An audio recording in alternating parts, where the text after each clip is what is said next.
descend sa bénédiction en abondance. Donc nous croyons qu'il va descendre sa bénédiction en abondance ce matin. Donc on va se réjouir ensemble. Alléluia.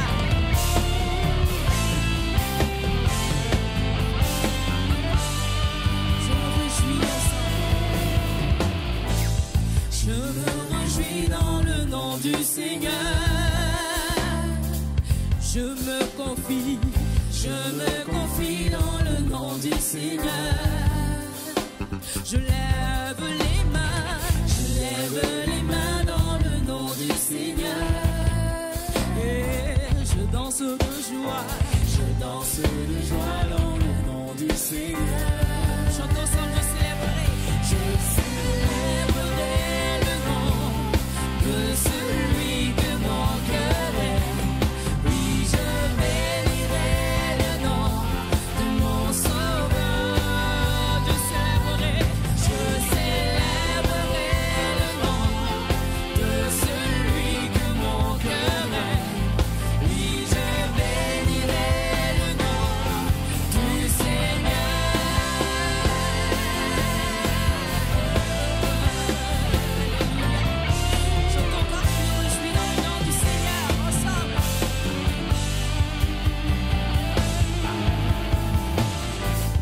Je me réjouis dans le nom du Seigneur et je me confie aussi en lui. Je me confie dans le nom du Seigneur. Je lève les mains vers lui et je lève les mains dans le nom du Seigneur. Je veux même danser de joie. Je danse de joie dans le nom du Seigneur.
La Bible dit qu'il nous connaît avant même que nous ne naissions. Depuis le sein de nos mères, il nous connaît. On va chanter le chant qui dit Abba Père, je suis à toi.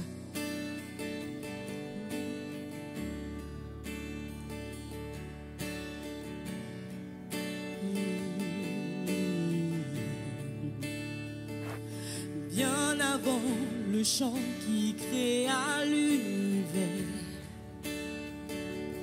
bien avant l'esprit qui planait sur la terre, bien avant que tu me formes de la poussière,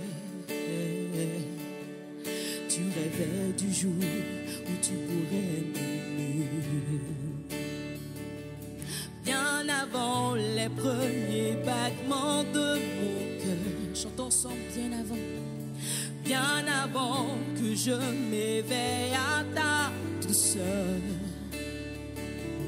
bien avant mes doutes, mes joies et mes douleurs. Tu rêvais du jour où je pourrais t'aimer. Tu rêvais du jour où je pourrais t'aimer. Abba Père, Abba Père, je suis à toi. Abba Père, Abba Père, je suis à toi. Abba Père, je suis à toi. Abba Père, je suis à toi.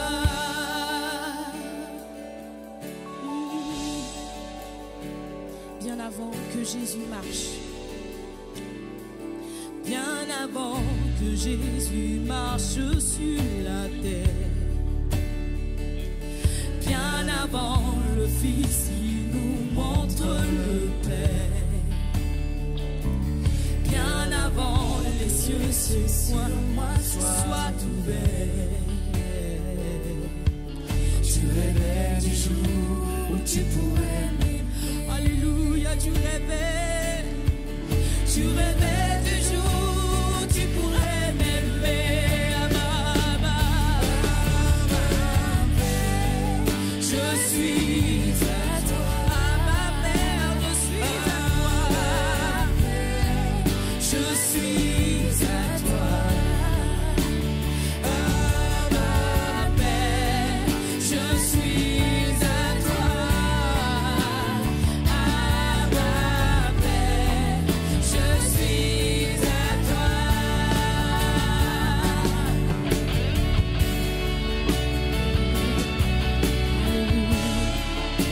Seigneur, nous te louons, ta devant, qui tu es, t'es devant, alléluia. Chantons à ma Père, alléluia. Abba Père, je suis à toi. Abba Père, je suis à toi. Abba Père, je suis à toi. Abba Père, je suis à toi. Ma Père merveilleux, Abba Père, je suis émerveillé, saisi par l'immensité de ton amour pour moi. Si grande est sa tendresse, ton cœur est grand ouvert, et je viens plonger dans tes bras. Je suis émerveillé, saisi par l'immensité de ton amour pour moi. Ma Père, si grande est ta tendresse. Ton cœur est grand ouvert, je viens plonger dans tes bras. Je suis à toi. Abba Père, je suis à toi. Abba Père, je suis à toi. Abba, je suis à toi. Je suis à toi. Je suis à toi. Je suis à toi. Il n'y a aucun nom que je suis à toi. À toi, il n'y a aucun nom que je suis à toi.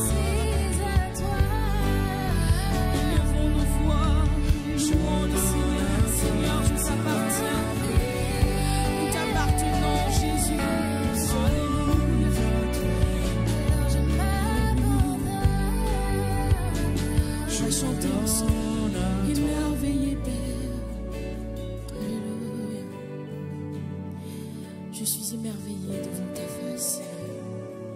Je suis éblouie par qui tu es.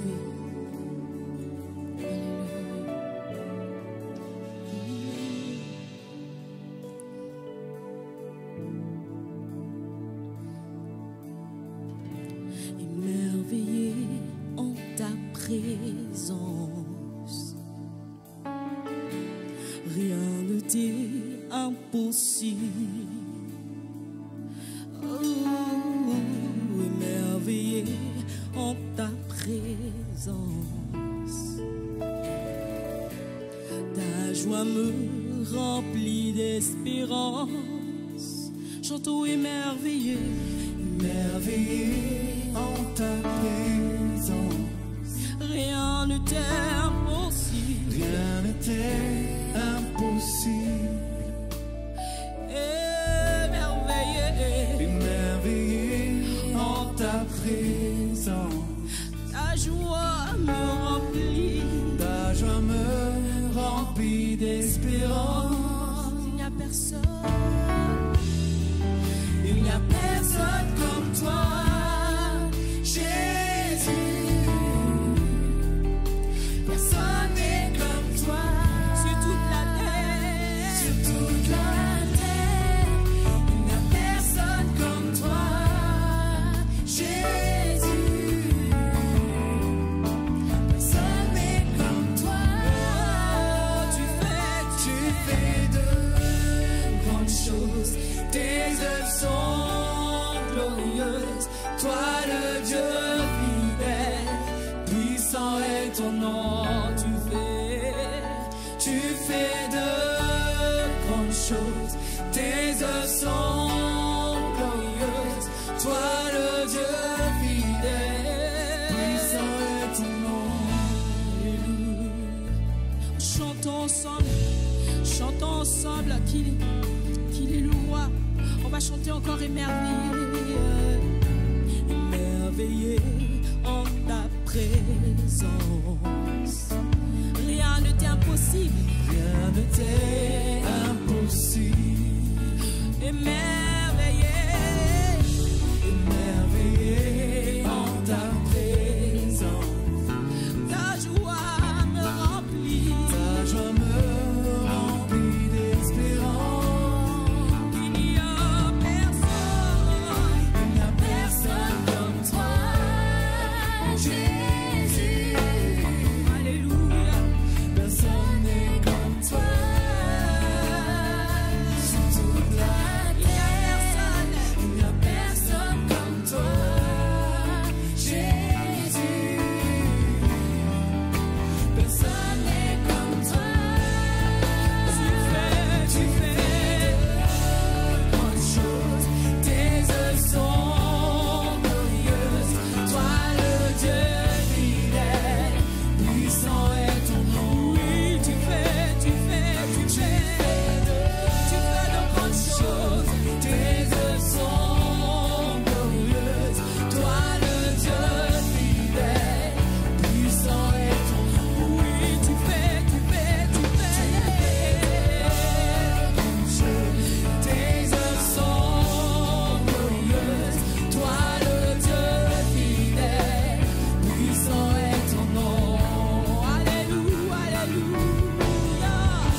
élever ta voix et tu vas louer le Seigneur. Alléluia. Tu vas lui dire, Seigneur, élevé ton nom. Tu es élevé, Seigneur. Acclamer ton nom. Si je Ton vis nom est par glorieux. toi, Seigneur, sois élevé. Alléluia. Je Élève-toi. veux t'adorer ce matin. Alléluia. Je veux louer ton nom, Jésus, Alléluia. car tu es digne. Alléluia, Alléluia. car tu fais de grandes choses. Ton nom est Tu élevé. fais de grandes choses. Tes œuvres sont glorieuses. Toi, le Dieu fidèle, puissant est ton nom. Alléluia. Alléluia. Merci Seigneur. Sois élevé, Jésus.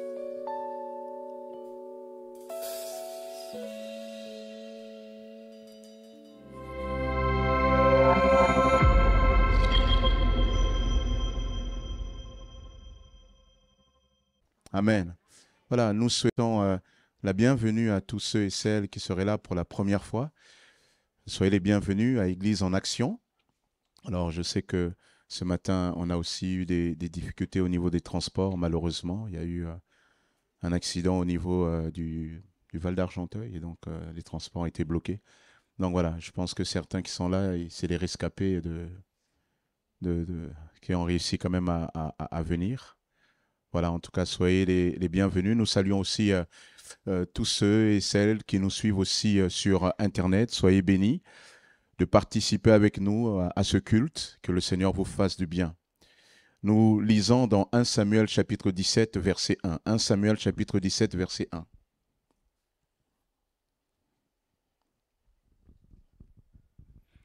« 1 Samuel chapitre 17, verset 1, il nous est dit « Les Philistins mobilisèrent leurs troupes pour une expédition guerrière. Ils se rassemblèrent à Soko en Juda et dressèrent leur camp entre Soko et Azeka et Éphès d'Amim. Saül de son côté rassembla les hommes d'Israël et ils campèrent dans la vallée du Chêne. C'est là qu'ils prirent position en ordre de bataille face aux Philistins. Ceux-ci occupaient un versant de la montagne et les Israélites le versant opposé. La vallée séparait les deux armées. » Verset 4.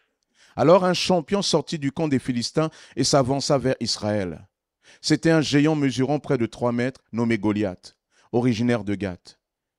Il était revêtu d'un casque de bronze et d'une cuirasse à écailles en bronze d'une cuirasse à écailles en bronze pesant une 60aine de kilos. Ses jambes étaient protégées par des plaques de bronze et il portait en bandoulière sur ses épaules un javelot de bronze. Le bois de sa lampe avait la grosseur d'un cylindre de métier à tisser. Le fer de lance à lui seul pesait près de 7 kilos. Il était précédé d'un homme qui portait son bouclier. Il se campa face aux troupes israélites et leur cria « Pourquoi vous êtes-vous rangés en ordre de bataille? Moi je suis le Philistin et vous les esclaves de Saül. Choisissez parmi vous un homme et qu'il m'affronte en combat singulier. Il peut me battre et qu'il me tue, alors nous vous serons assujettis. Mais si c'est moi le vainqueur, et si je le tue, c'est vous qui vous nous serez assujettis, et vous serez nos esclaves. » Puis il ajouta, « Je lance aujourd'hui ce défi à l'armée d'Israël. Envoyez-moi un homme, et nous nous affronterons en combat singulier. » Quand Saül et toute son armée entendirent ces paroles du Philistin, ils furent démoralisés, et une grande peur s'empara d'eux. Amen. Je vous invite à prier avec moi. Seigneur, nous te bénissons, Père éternel, pour ta parole une fois de plus qui est annoncée, la méditation qui est là. Seigneur, nous comptons sur ta grâce, sur l'action de ton Esprit Saint. Au Saint-Esprit, dans ce qui sera dit, saisis-toi de moi. Parce que je suis limité, je ne sais pas ce qu'il convient de bien dire pour que véritablement tu puisses atteindre les objectifs que le Seigneur t'a fixés. Mais je sais que quand tu t'empares de moi, quand tu t'empares de nous, quand tu viens parler à nos cœurs, alors nous sortons dans ce lieu en ayant reçu quelque chose de Dieu.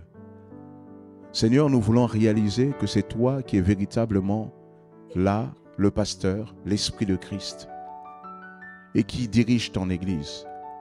Alors Seigneur, permets que tout ce que nous allons faire soit rendu captif à la compréhension de ce que toi tu veux nous enseigner ce matin. Tu bénis mes frères et sœurs et tu leur fais du bien. Seigneur, il y a ici des hommes et des femmes qui sont dans des moments particuliers de leur vie qui ont besoin d'entendre cette parole. Alors Père, parle à leur cœur, encourage-les, fortifie-les. Seigneur, il y a des personnes qui ont besoin d'être interpellées par toi et de comprendre que toi, tu dois être ce seul chemin, cette vérité qui va leur apporter la vie. Père, que ton nom soit béni pour toutes ces choses. Dans le nom puissant de Jésus. Amen. Amen.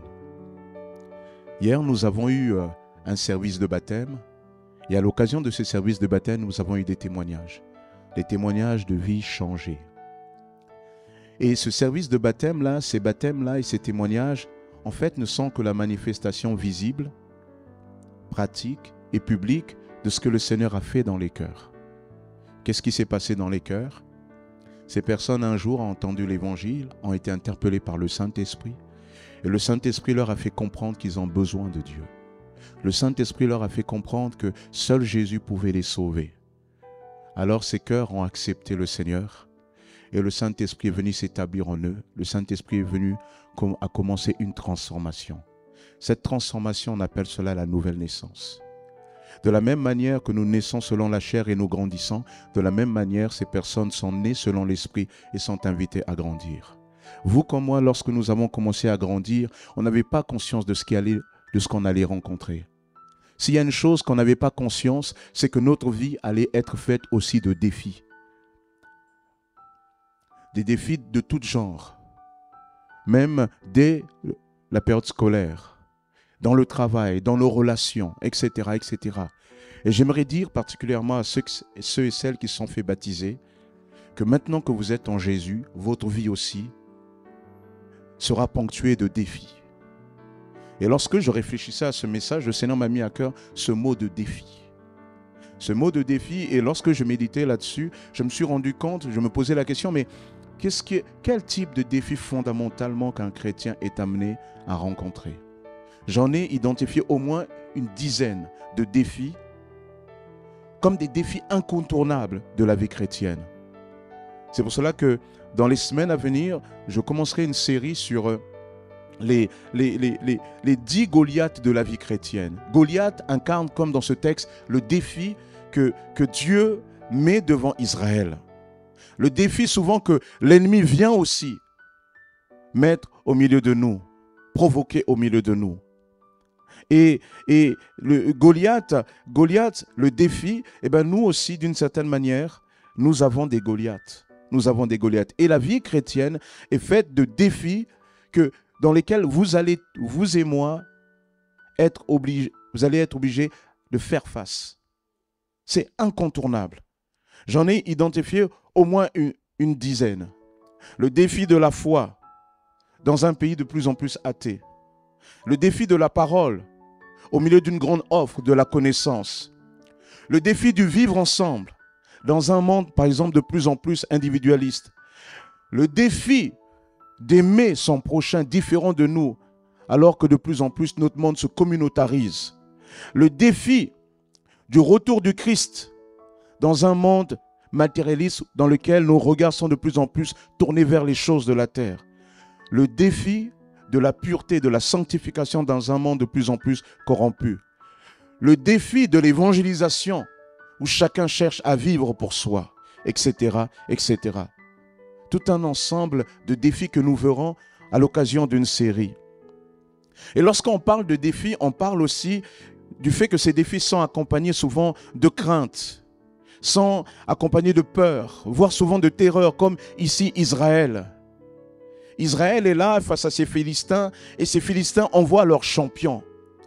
Et ce champion-là suscite la terreur. Lorsque nous sommes face à des défis, souvent nous sommes face à quelque chose qui nous terrifie, quelque chose auquel on n'est pas habitué, quelque chose qui nous challenge, quelque chose qui nous dit ou c'est maintenant ou c'est jamais, ou c'est maintenant ou tu vas périr. Et lorsque ce défi est là, il nous impressionne d'autant plus qu'on a l'impression que c'est insurmontable. Israël n'avait jamais vu ça. Ils avaient vu des gens grands, mais ils n'avaient jamais vu un homme comme Goliath. Il est dit de cet homme qu'il mesurait près de 3 mètres. Je ne sais pas si vous arrivez à voir ce que c'est quelqu'un qui mesure près de 3 mètres. En ce moment, en équipe de France, il y a un champion là. qui s'appelle Wembanyama. Je pense qu'il a des origines congolaises. C'est peut-être pour ça qu'il est un champion. Bon, ça va, on peut rire un peu. Certains vont dire, mais pasteur, il y en a qui m'ont déjà dit ça. C'est pas bien de dire ça. On dit, mais pasteur, le Congo n'est pas dans les championnats internationaux. C'est pas grave, c'est pas grave. Bref, ce gars-là, il mesure 2,20 m. Je crois qu'il doit avoir 19-20 ans à peine. 2,20 m. Vous imaginez? Il y en a un autre, là, Rudy Gobert. Il est grand, il met, je crois, dans les 2,10 m ou 2,16 m là. Et le gars, quand il est à côté de lui, il lève la tête. 2,20 m. L'histoire des records ont montré des géants que la terre a portés. Mais on n'avait jamais entendu quelqu'un qui ait atteint ces 3 mètres là. Il était près de 3 mètres, Goliath. C'était un costaud rompu à la guerre. Il est dit qu'il était tellement costaud et rompu à la guerre, il avait une cuirasse qui mesurait près de 60 kilos. Alors, vous imaginez, vous êtes en train de vous battre avec des gens et vous avez sur le dos 60 kilos. Et il avait un javelot et la pointe mesurait 7 kilos. Il y a des défis comme ça, quand on les voit, on dit, Seigneur, je ne peux pas. C'est trop fort. Et en plus, souvent ces défis, c'est aussi une voix intérieure qui dit, tu ne peux pas. Tu ne peux pas. Et il y a des fois, on a voulu y aller, même des gens qui nous aimaient sont venus nous voir et disent, c'est chaud, hein. Tu ne peux pas y aller. Tu as envie d'entreprendre, tu as un projet entrepreneurial, tu as cru à ça, tu as travaillé ton business plan et tu crois cela. Et quelque chose, et les gens autour de toi qui disent, tu ne peux pas. Entre parenthèses, pour les entrepreneurs, lorsque vous avez un projet, que vous sondez les gens autour de vous, quand ils disent qu'ils ne peuvent pas, ne leur en voulez pas, ils sont dans leur rôle. Ils sont dans leur rôle. C'est simplement à vous de comprendre que ce qu'il dit, ça ne doit pas forcément vous stopper, mais ça doit vous aider à checker ce qu'il faut vérifier afin d'affronter ce défi-là, afin de triompher de ce défi. Je ferme la parenthèse. La Bible dit que toute chose concourt au bien de ceux qui aiment Dieu. Si tu crois que toute chose concourt au bien de ceux qui aiment Dieu, alors tu dois comprendre que lorsqu'il y a un défi, c'est tout simplement parce que Dieu veut t'apprendre quelque chose, que Dieu est avec toi. Avant de voir ces différents Goliaths, on va d'abord parler tout simplement de Goliath. C'est quoi un défi? C'est quoi un Goliath? Lorsque je réfléchissais sur ce passage, sur ce thème, je suis allé chercher les définitions du mot défi. Le Larousse dit que c'est l'action de provoquer quelqu'un en combat singulier, c'est-à-dire vous et lui, pas avec vous et lui. Donc, action de provoquer quelqu'un en combat singulier à une compétition. Donc, un défi, lorsque quelqu'un vous défie, il vous invite à un combat. La vie chrétienne est faite de combats. Il y a un combat à mener, que d'autres ne vont pas mener à ta place, mais c'est à toi de mener ce combat-là. La deuxième définition, c'est le refus de s'incliner devant l'autorité de quelqu'un, de quelque chose. En gros, le défi, c'est le refus de la résignation. C'est le refus de la servitude. C'est le refus de l'acceptation. Et d'ailleurs, Goliath, il le dit à Israël, si je gagne, vous allez vous assujettir, vous allez être nos esclaves. C'est le refus de s'incliner. Lorsqu'il y a un défi devant nous, c'est si on s'incline, alors on va être esclave, on va être assujetti à cette chose-là, à cette personne-là. Et troisièmement, il est dit état d'un groupe qui, dans une situation de concurrence, oblige les autres à atteindre au moins le même niveau que lui. Je répète, état d'un groupe qui, dans une situation de concurrence, oblige les autres à atteindre au moins le même niveau que lui. Là, on parle dans le monde notamment entrepreneurial. Le monde des entreprises oblige les autres à atteindre au moins le même niveau que lui. C'est-à-dire que le défi, c'est une invitation aussi à se surpasser. Lorsqu'il y a un défi dans votre vie, c'est aussi une invitation à se surpasser. Lorsque Dieu met un défi devant vous, il vous invite aussi à vous surpasser. Il vous invite à passer de l'autre côté, à aller au-delà de ce que vous avez pu faire jusqu'à présent, à franchir un autre cap. Une fois qu'on a dit cela, voyons donc ce que ce passage nous enseigne sur le défi. Il y a 5 vérités que contient ce passage sur la notion de défi. La première des vérités, c'est que les défis que le Seigneur met parmi nous En fait, elles ne sont pas du fait du hasard. C'est, comme je le dis, le Seigneur qui les met. Amen. C'est très important de savoir que lorsque dans ma vie, j'ai des défis qui viennent devant moi, il y a un moment donné, je dois dire, oh Seigneur, puisque toute chose concourt au bien de ceux qui aiment Dieu, toute chose concourt, ça veut dire que Seigneur, tu tiens ma vie entre tes mains, ma vie n'est pas le fait du hasard. Si tu m'as amené jusque-là, c'est qu'il y a quelque chose que tu veux m'apprendre. Amen. Ce n'est pas le fruit du hasard. Il nous est dit de David que chaque matin et chaque soir, le Philistin venait se présenter en face de l'armée d'Israël, et cela depuis 40 jours. C'est à cette époque-là qu'Isaïe dit à son fils David, prends cette mesure de grain et ces 10 pains. Et quand on lit l'histoire, on a l'impression que David, il se rend à ce camp-là par hasard. Mais en fait, le contexte du passage, et c'est un principe pour comprendre des passages bibliques difficiles, le contexte du passage nous explique que lorsque David est consacré roi, parce que Dieu a rejeté Saül, le premier roi, lorsque le Seigneur choisit David, il envoie le prophète Samuel dans la maison du père de David, Isaïe. Il va lui dire, tu vas lui faire une onction d'huile parce que c'est lui que j'ai choisi. Et le prophète Samuel lui dit, Seigneur, c'est dangereux en ce moment à cause de Saül qui sait que tu l'as rejeté. S'il sait que je vais là-bas, il va dire, mais pourquoi tu vas là-bas? Et Dieu lui dit, non, non, tu vas aller là-bas, tu vas aller sacrifier avec le peuple, etc. Mais à cette occasion, tu iras dans la maison d'Isaïe. Et lorsque Samuel est dans la maison d'Isaïe, c'est là qu'il va consacrer David roi. David n'était pas celui qui était attendu, mais finalement, il va arriver et il va recevoir l'onction. Cette onction se fait de manière privée. Or, Dieu voulait maintenant que le peuple d'Israël comprenne que c'était lui qui l'avait choisi. Dieu voulait rendre David grand aux yeux du peuple pour que David soit celui qui va désormais se tenir devant eux. Dieu voulait rendre visible ce qu'il avait fait dans l'invisible de la maison d'Isaïe. Donc ce n'était pas par hasard que Dieu avait programmé cela. Il y a des fois, lorsque vient l'adversité, lorsque viennent les défis, tu peux te dire, mais pourquoi c'est là, Seigneur? Dieu dit, non, ce n'est pas par hasard. C'est que derrière cela, je veux rendre visible, je veux rendre, pratique, je veux montrer aux gens autour de toi qu'il y a quelque chose que toi tu as qui justifie quelque chose que je veux, dans lequel je veux te faire rentrer dedans. Amen. Et David devait rentrer dans cela, mais ce qui a été fait dans le privé devait être rendu public. Le peuple devait comprendre que c'était lui l'homme d'onction. Voyez?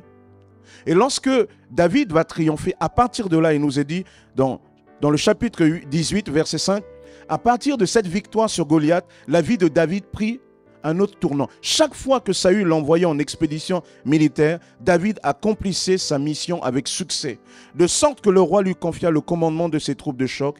Il était estimé de tout le peuple ainsi que des ministres de Saül. Vous voyez, il va prendre la direction du peuple. Même là aussi, il était dans le privé et il va commencer à obtenir des batailles et à partir de là, il va gravir les échelons.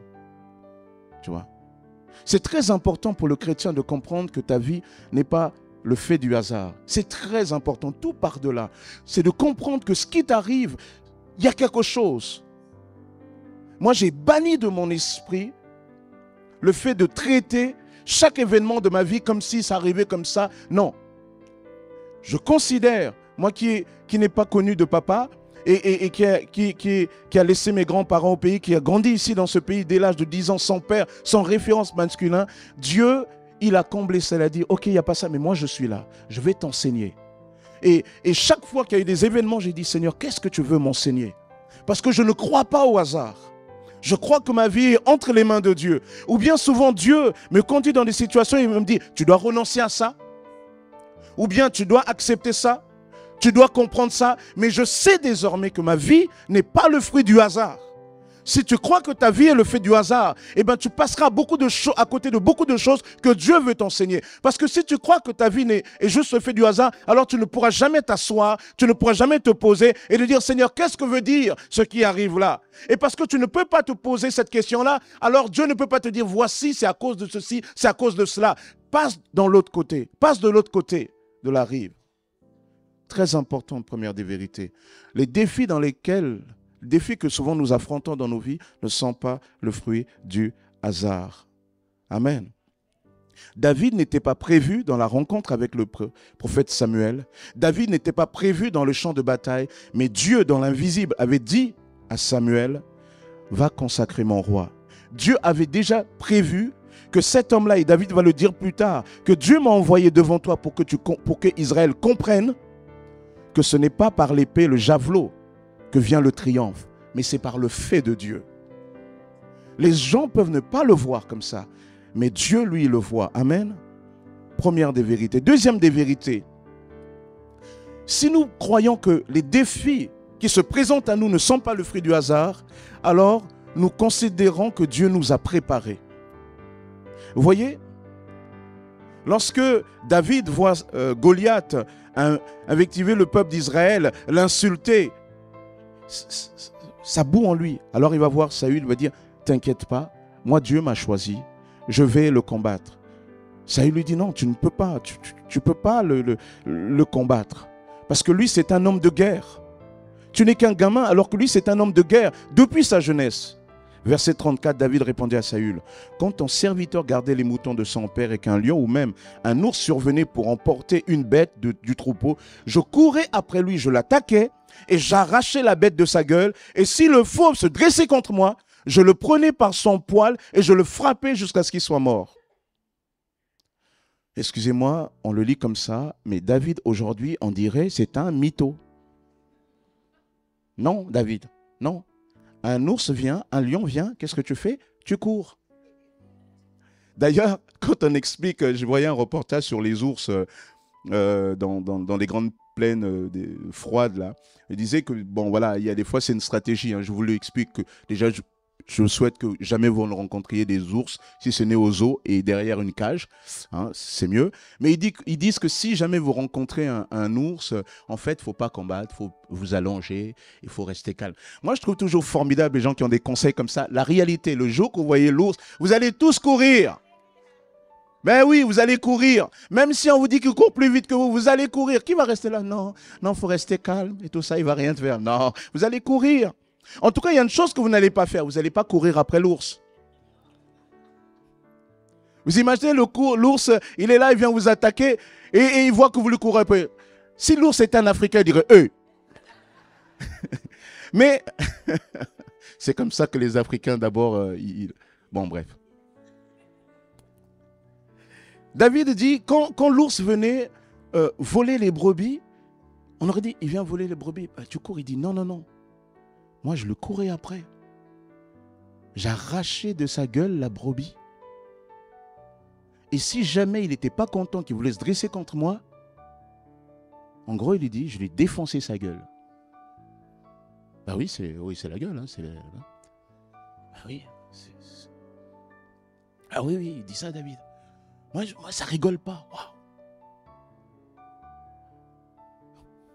David est en train de dire, tu sais quoi? Aujourd'hui, je suis là, Saül, le Goliath, il est là. Toi, tu me découvres, mais sache que moi, Dieu m'avait déjà préparé dans les coulisses. Si tu crois que les défis, par exemple, devant lesquels le Seigneur te place, ne sont pas l'effet du hasard, et lorsque tu réfléchis, tu vas te rendre compte que souvent, Dieu t'a préparé. Dieu t'a préparé. Dieu avait préparé David dans les coulisses. C'est toujours très important, cette leçon qui est là. Ceux qui aspirent à des grandes choses, vous ne pouvez pas tout d'un coup passer de 0 à 1. Il y a un moment donné, il y a une gradation, il faut évoluer. Et souvent, dans les choses là, dans les petits combats du quotidien, dans les petites choses du quotidien, quand Dieu te dit, fais-moi confiance, aime-le, fais quand même, fais juste ce petit effort. Ça te paraît petit, mais tu ne sais pas qu'en fait, c'est une brique que Dieu est en train de poser pour que tu puisses aller plus loin. C'est des marches que Dieu pose pour que tu ailles dans des choses encore plus hautes. Voyez? Et donc, il ne faut pas mépriser dans le quotidien quand souvent il y a des contrariétés, quand il y a des choses qui ne marchent pas. Tu ne sais pas ce que Dieu est en train de t'apprendre. Dieu est ton pédagogue. Dieu est ton éducateur. Le Saint-Esprit est là pour t'éduquer. Il faut l'accepter.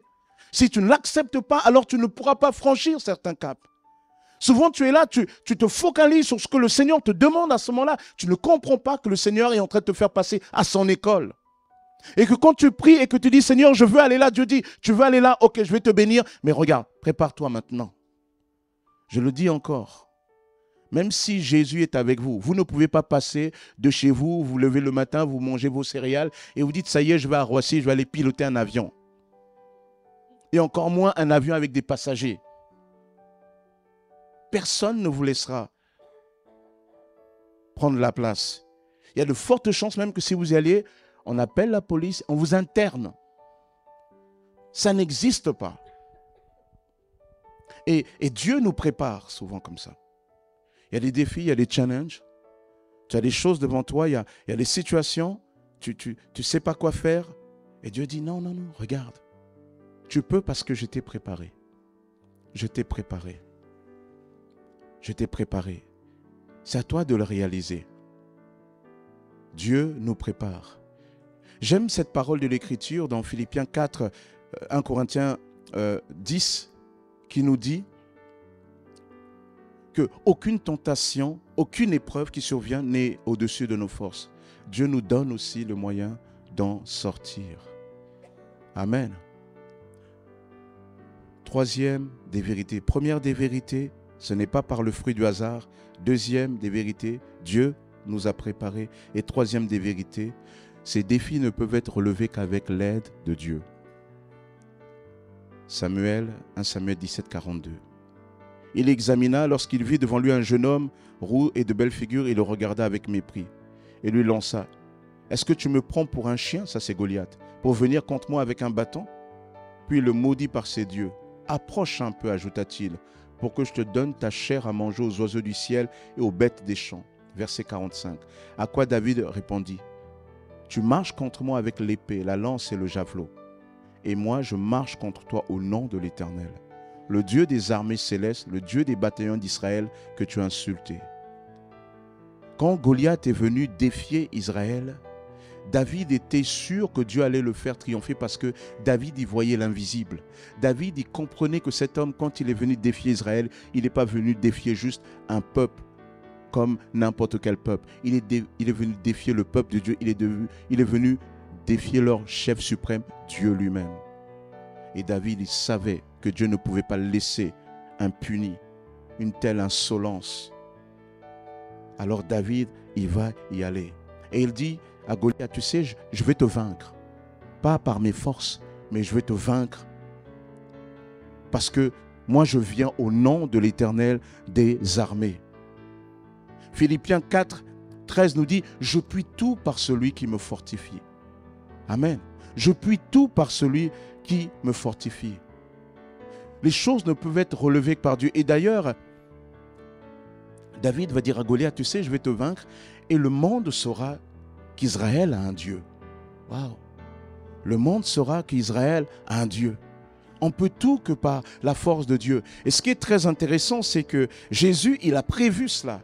Il sait que toi et moi, nous allons souvent être confrontés à des situations de défi. Et voici qu'il a mis quelqu'un à côté de nous, c'est le Saint-Esprit. C'est le Saint-Esprit. Il est dit, le Saint-Esprit, c'est le consolateur, il viendra à côté de toi, il se tiendra en toi quand tu ne sauras pas quoi dire. Lui, il te dira ce qu'il faut dire. Il t'inspirera. Il faut que tu comprennes que le Saint-Esprit est ton ami. Le Saint-Esprit, il est Dieu à côté de toi. Le Saint-Esprit, son boulot, c'est tourner tes regards vers Jésus. Quand l'ennemi est là, il t'impressionne avec sa taille, tout ça. Quand le défi est là, il te terrifie. Le Saint-Esprit te dit d'une manière douce, regarde à Jésus.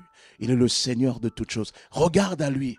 Je puis tout par celui qui me fortifie. Je puis tout. Seigneur, pourtant je suis regardé comme petit. Mais David était le dernier, celui qu'on n'attendait pas. On n'attendait rien de lui en tant que roi. On l'attendait pas sur le terrain de bataille. Et pourtant c'est Dieu qui l'a oint. C'est lui que Dieu a oint. Et c'est lui que Dieu a choisi pour triompher de Goliath. Frères et sœurs, juste s'arrêter un instant. C'est très important de considérer la force que tu as. J'aimerais juste que tu t'arrêtes et tu considères la force que tu as. Et cela m'amène à la quatrième vérité. C'est qu'il nous est dit, qu'il nous est enseigné dans cette histoire-là, que lorsque David va venir voir Saül, il va lui dire, écoute, je vais le combattre. Saül, vous avez vu? Il va lui dire, allez, prends mon armure et vas-y. Et David va mettre l'armure de Saül, mais il est dit qu'il n'arrivait pas, il ne parvint pas à bouger, car il n'en avait pas l'habitude. Alors il dit à Saül, je ne peux pas marcher avec tout cet équipement, car je n'y suis pas entraîné. Puis il se débarrassa de tout. Il prit son bâton en main et choisit dans le torrent 5 cailloux bien lisses qu'il mit dans le sac de berger qui lui servait de besace, et sa fronde à la main, il s'avança vers le Philistin. C'est intéressant, n'est-ce pas? Lorsque, par exemple, vous avez des projets, lorsque vous avez quelque chose d'audacieux, vous allez en parler aux autres.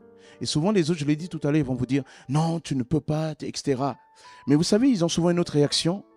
Comme vous persévérez, comme vous insistez, ils disent « Fais au moins comme ci, fais au moins comme ça. » C'est-à-dire « Fais à ma manière. » Lui qui est assis, lui qui n'a rien fait, il dit « Fais à ma manière. » Et il espère que lui qui n'a rien fait, lui qui n'a pas triomphé, eh ben, il te donne son moyen à lui et il espère qu'avec son moyen à lui qui n'a rien produit, toi tu vas réussir.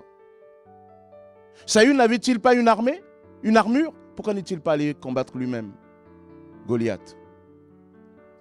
Mais son armure que lui ne servait pas, au lieu d'aller, il vous le met. Et lui, il dit, vas-y avec ce que moi j'aurais dû mettre pour me battre. Ils viennent avec leurs propres moyens, avec leur méthode à eux, avec leur manière de faire à eux. Et souvent, cette manière de faire vous entrave, vous empêche d'avancer. Et ce qui est intéressant, lorsqu'il nous est dit que David va prendre ces pierres-là, va prendre sa fronde, David, il va combattre avec ce que lui, il a. Et j'aimerais juste te dire, un instant, que tu as reçu quelque chose de la part du Seigneur. Si ta vie n'est pas le fait du hasard, si le Seigneur lui-même est celui qui te conduit dans les défis, si le Seigneur est celui qui t'a préparé, ça veut dire que tout le long de cette préparation, il a mis quelque chose en toi. J'aimerais juste qu'on s'arrête et qu'on se dise, mais finalement, en fait, qui suis-je?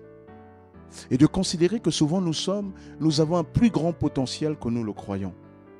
Nous avons plus que les gens peuvent voir.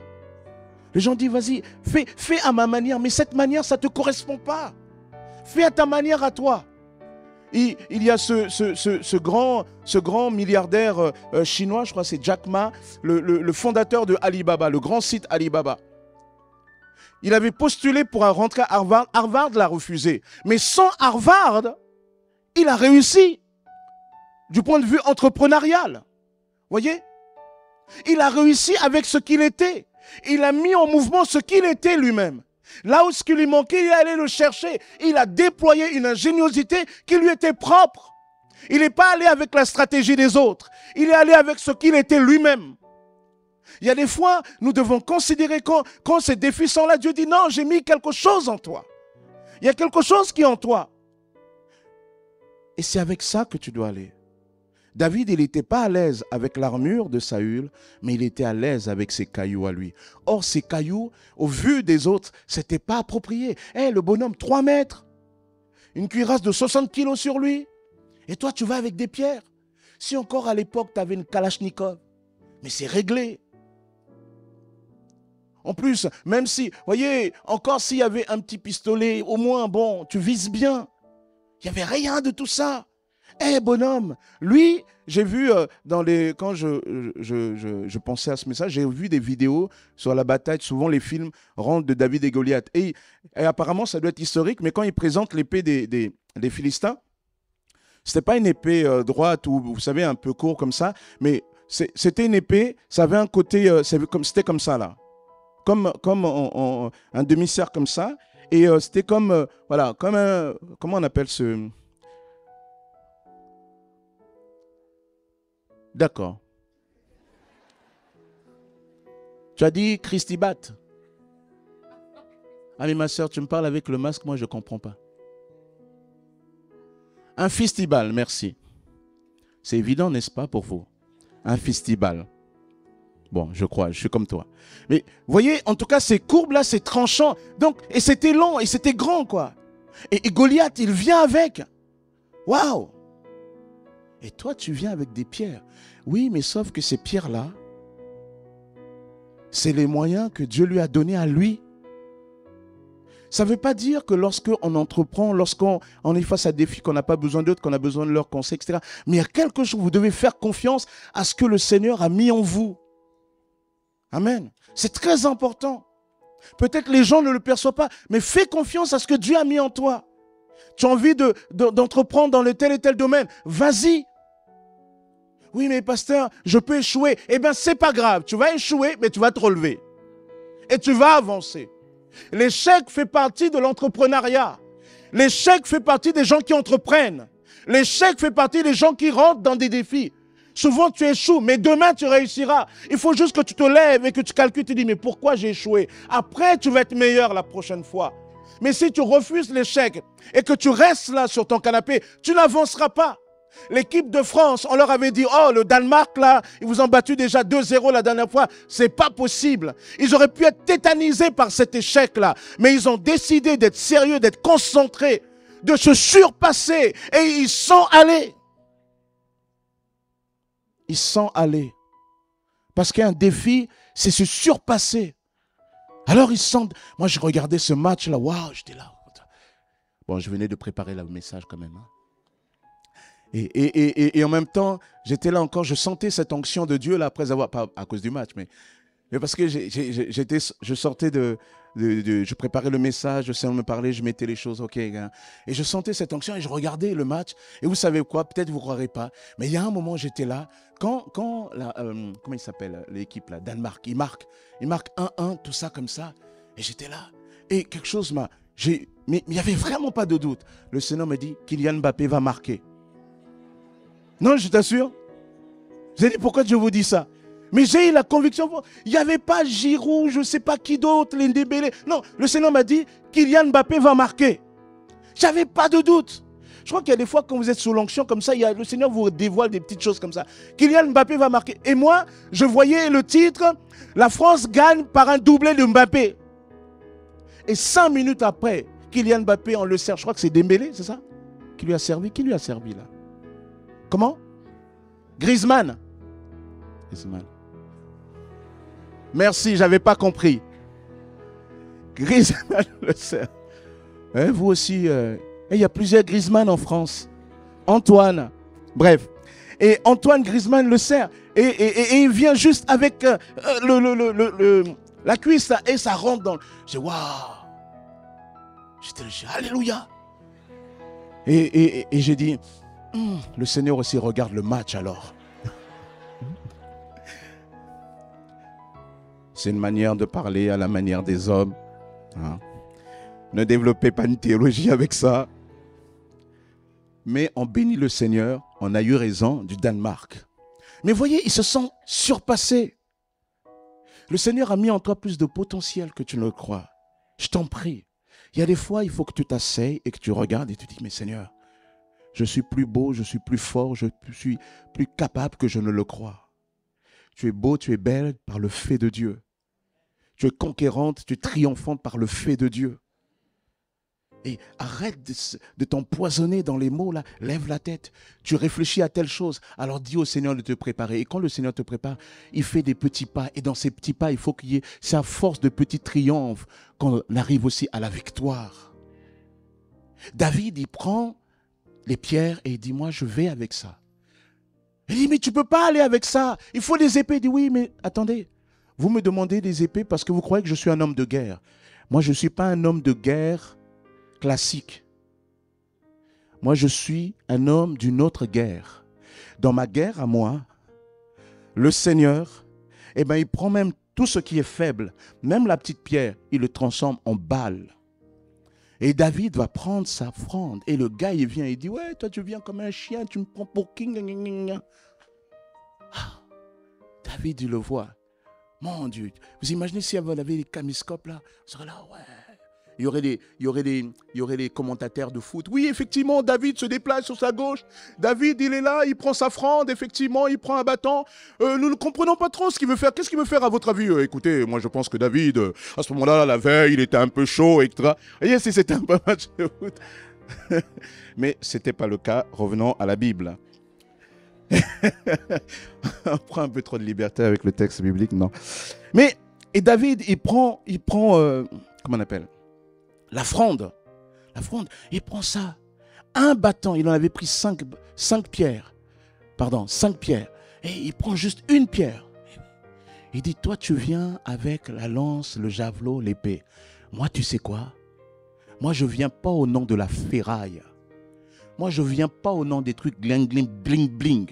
Aujourd'hui, Dieu va te terrasser avec cette pierre. Et David, tac, tac, tac, tac, et il lance. Vous imaginez de chaque côté des peuples, les gens étaient là, ah, d'abord, Seigneur. Israël devait dire, non, mais quand même, oh là là, Seigneur, pauvre petit, oh là là là, qu'est-ce qui va arriver de lui, oh là là, pauvre. Et les frères qui étaient là, mais on lui avait dit qu'il ne fallait pas qu'il aille se battre. Mais cet enfant, il est têtu, il ne veut jamais rien écouter. Regarde, allez voir le roi. Si nous avait écouté, on ne l'aurait jamais envoyé voir le roi. Et maintenant, là, c'est fini. Et les Philistins à côté là, ils étaient avec le popcorn. Ouais. Et c'est la phase d'humour avant la grande bataille. C'est la pub. David, il prend. Et il lance pas. Comme une balle, la pierre vient. Boum. Et le gars, vous savez, quand ça touche le cerveau, vous savez, pendant les attentats là, qu'il y avait à Paris, on avait expliqué, malheureusement, c'est arrivé en Angleterre. Il disait, c'est là qu'on a commencé à apprendre comment tuer quelqu'un. C'était formidable à la télé. Aux 20h, on disait comment tuer quelqu'un avec une balle. Il disait que quand on tire dans le cerveau là, il y a un endroit, si on le touche là, tu ne peux plus rien faire. David, il a envoyé une balle à cet endroit-là. Goliath, il n'y avait même pas du genre, je meurs avec, tu sais, avec style, je tombe avec style. Ouais, non. Le gars, boum, poum. Les Philistins qui avaient avec leur popcorn, ils font ah! Et si les Philistins étaient des Ivoiriens, ils diraient eh, c'est gâté. Et là, Israël, les frères de David qui disent et là, tout le monde. Et là, les gens qui étaient crochus disent oh, on va les avoir, on va les avoir. Et là, ils fondent vers les Philistins. Aïe, aïe, aïe. Cherche ta pierre à toi. Cherche ta fronde à toi. Dis à Dieu de sanctifier ta fronde, de sanctifier ta pierre, parce que c'est avec ça que tu combattras. Et je termine, 5e principe. Tu sais pourquoi tu vas triompher? Parce que le 1, lorsque le Dieu te conduit dans les défis, il te conduit à rentrer dans la victoire de Christ. Amen. Et la 2e raison, c'est que Dieu veut manifester sa gloire. Il est dit, je ne peux pas marcher avec tout cet... Pardon. Il est dit ici, alors toute la terre saura qu'Israël a un Dieu et toute cette multitude assemblée saura que ce n'est ni par l'épée ni par la lance que l'Éternel délivre. Le Seigneur, il fait ça pour sa gloire. Amen. Alors face aux défis, peut-être en ce moment ou dans la semaine, dans les mois à venir, au travail, dans ta famille, tout ça, les défis de la vie, c'est incontournable, il faut que tu passes là. Tu dois grandir, tu dois apprendre à surpasser, à aller au-delà de ce que tu as pu vivre là. Amen.